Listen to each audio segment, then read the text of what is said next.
जय हिंद विद्यार्थियों, आप लोग के समक्ष पुनः मैं आरो भाग 2 एनसीईआरटी द्वारा प्रदत्त जो कक्षा 12वीं के लिए उपयोगी है, साथ ही साथ पीजीटी, केवीएस, यूजीसी नेट तथा अन्य हिंदी की परीक्षाओं के लिए उपयोगी है।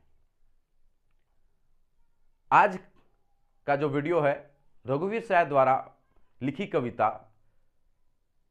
कैमरे में बंद अपाहिज, इसका भावार्थ और साथ ही साथ रघुवीर सहाय का जीवन वृत्ति, उनकी प्रमुख रचनाओं के बारे में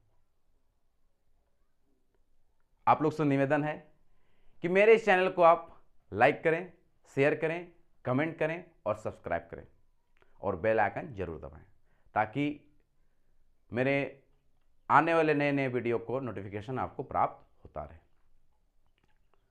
तो विद्यार्थियों, चलिए प्रारंभ करते हैं। तो रघुवीर सहाय का जन्म सन 1929 ईस्वी में उत्तर प्रदेश में हुआ था।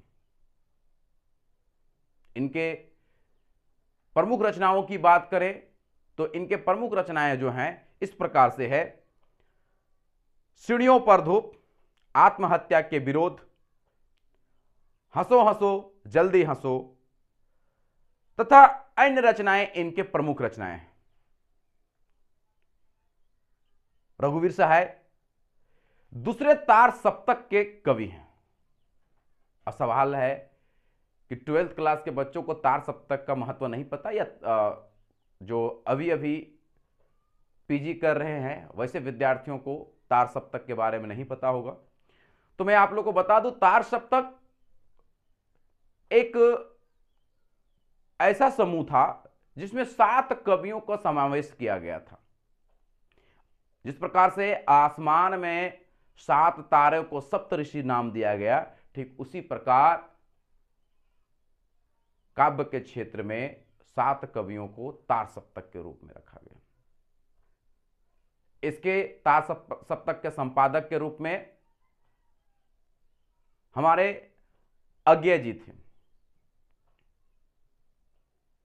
अज्ञेय ने तार सप्तक का प्रारंभ किया। तार सप्तक प्रगतिवादी कवि थे। इसमें मानवता की बात कही गई, व्यक्ति विशेष की बात कही गई, समाज की बात कही गई। आज हम लोग रघुवीर सहाय के कविता कैमरे में बंद अपाहिज को देखेंगे। कैमरे में बंद अपाहिज कविता का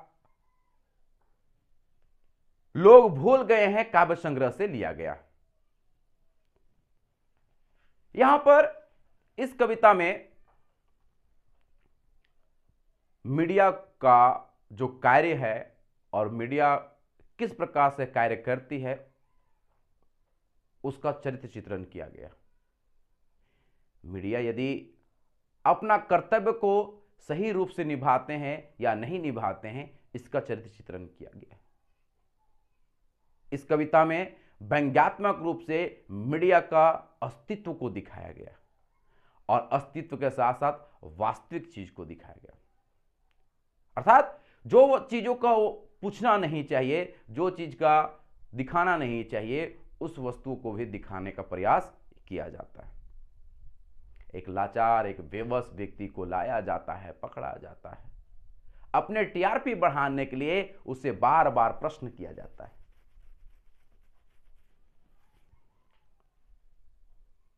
कोई मां, बहन, बेटी किसी के साथ दुराचार हुआ है, उसे बार बार वही प्रश्न पूछकर उसे और रुलाया जाता है ताकि देखने वाले लोग भी उसके पीड़ा में इमोशनल अटैच हों और उनके टीआरपी बढ़े। इसी पर आधारित यह कविता लिखी गई। तो चलिए प्रारंभ करते हैं कविता को। हम दूरदर्शन पे बुलाएंगे हम समर्थ शक्तिवान, एक दुर्लभ को लाएंगे एक बंद कमरे में।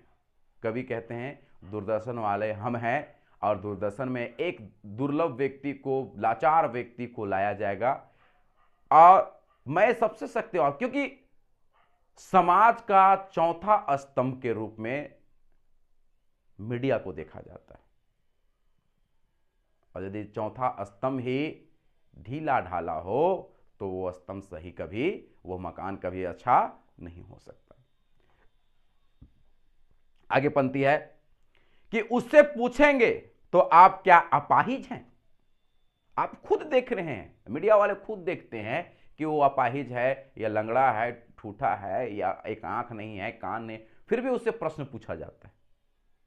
आप देखते हुए अंधे बनते हो वहां पर अपने टीआरपी बढ़ाने के लिए, ताकि आपका चैनल चल सके।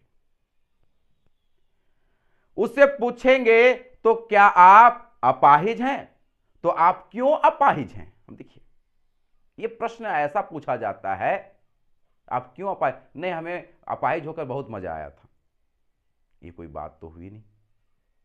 क्या आप क्यों अपाहिज हैं, आपका अपाहिज होना तो दुख देता होगा, देता है।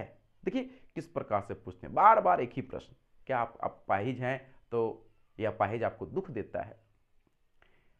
कैमरा दिखाओ इसे बड़ा बड़ा, और कैमरामैन से कहा जाएगा कि इसे बड़ा बड़ा, जहां अपाहिज है, जो अंग भंग है, उस अंग भंग को बड़े रूप में दिखाया जाए।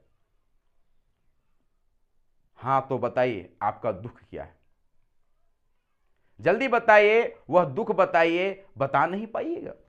देखिए मीडिया वाले पत्रकार लोग उस अपाहिज व्यक्ति को बार बार पूछकर रुला देते हैं कि आप बता नहीं, फिर वो पीछे से खुद बताएंगे कि आपको ऐसा बताना होगा ताकि लोगों तक आपकी बात पहुंच सके। ये हमारी मीडिया है, ये तो अपाहिज का एक रूप दिया गया है, लेकिन जिन माताओं बहनों के साथ गलत होता है, उनके द्वारा जब पूछा जाता है बार बार में, उनकी स्थिति कैसे होती होगी। सोचिए, बताइए आपको अपाहिज होकर कैसा लगता है, कैसा यानी कैसा लगता है।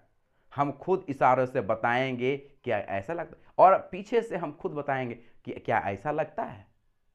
मजबूरन वह व्यक्ति, अपाहिज आदमी, मुंडी हिलाकर या अपने होठों से या तो अपने आंखों से इशारा मात्र करके, क्योंकि वो बोल नहीं पाता, तकलीफ इतना है, लेकिन ये मीडिया कर्मी लोग बार बार उससे पूछकर उसे और रुलाते। सोचिए, बताइए, थोड़ी कोशिश कीजिए, यह अवसर खो देंगे। और उन्हें धमकी रूप भी दिया जाता है कि आज हम आए हैं आपको दिखाने के लिए, आप नहीं बताइएगा तो यह मौका आपके हाथ से निकल जाएगा। आप जानते ही हैं कि कार्यक्रम रोचक बनाने के वास्ते इस तरह की बातें की जाती है। आप जानते हैं, हम पूछ पूछ कर उसको रुला देंगे। इंतजार करते हैं आप भी उसके रो पड़ने का करते हैं। और ये जनता से प्रश्न पूछ रहे हैं मीडिया वाले, जिस प्रकार मैं इंतजार करता हूं, अर्थात मीडिया कर्मी इंतजार करता हूं कि वो अपाहिज आदमी रोए, ठीक उसी प्रकार आप भी इंतजार करते हैं जो देखने वाले हैं, क्योंकि जब तक वो रोएगा नहीं तब तक तो आपको भी भरोसा नहीं होगा कि सही में अपाहिज है या नहीं। तो हम दोनों इंतजार करते हैं, एक मैं जो न्यूज कवर कर रहा हूं और एक आप जो न्यूज देख रहे हैं, दोनों हम उसी का इंतजार करते हैं, उसी पल का, कि कब रोएगा, हम भी इमोशनल अटैच होंगे, तब हमें जो करना है वो करेंगे।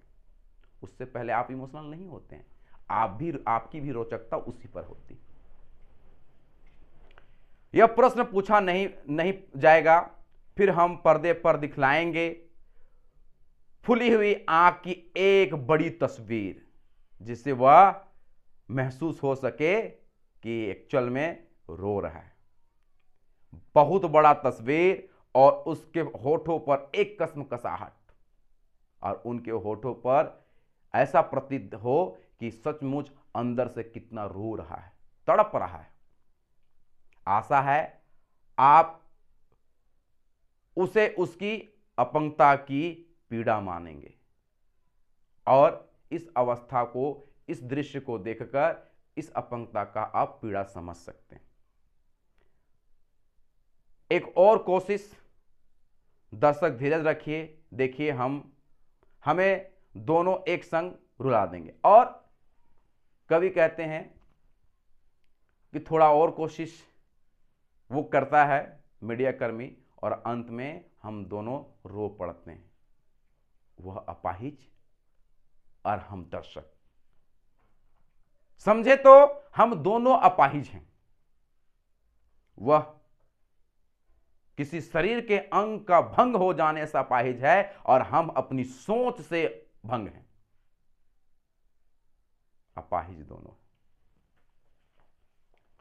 और ऐसा अवस्था पे रोकते हैं मीडिया कर्मी लोग, बीच में किसी का ऐड चलाते हैं ताकि आप इमोशनल उससे अटैच हुए रहें, और तब तक आप नहीं हटते टीवी के सामने से जब तक प्रचार खत्म होने के बाद, ऐड खत्म होने के बाद दोबारा नहीं आता है, तब तक आप रोचकता के साथ देखते रहते हैं।